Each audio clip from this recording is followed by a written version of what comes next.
Okay, so one of the concepts we talk a lot about is this idea that we're not doing crunches, we're not doing sit-ups.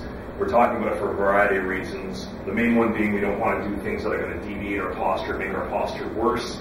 The other is the concept that the muscles of our abdomen and our low back, we're going to look at them more as stabilizing muscles. We don't want them there to create motion. We want them there to resist movement, to resist extension, to resist rotation. One of the ways we can illustrate this to patients is by just pointing out on a muscle chart that very little of the human body happens by accident, right? A lot of things are, it's planned. It's not a coincidence that things kind of fall into patterns and whatnot. When we look at the human body and the unbelievably complicated muscle system that it can be, I mean, we can simplify it, but we look at how complex all these structures are, we see two main colors. We see a lot of red and we see a lot of white. We see the red everywhere where there's blood flow, a lot of vascular muscle, so pec, quad, glute, belly to bicep, whatever, muscular fibers, vascular fibers.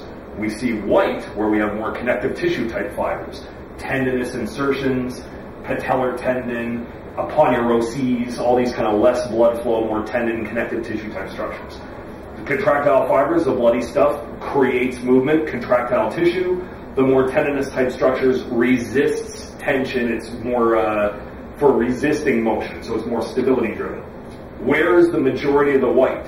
Well, the highest concentration of white we see on this diagram is over top of the abdomen and over top of the lower back, right? And even the abdominal muscles themselves have tendinous bands that break up those muscles. Why?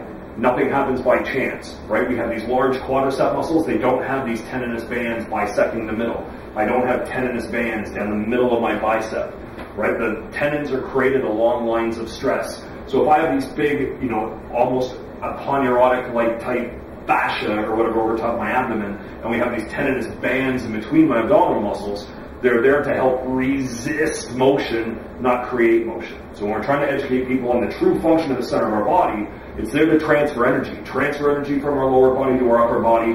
We're not there to create movement by flexing ourselves out. We're there to resist motion by things like planks, isometric holds, different types of exercises that are going to help to create that stability through the core and through the low back.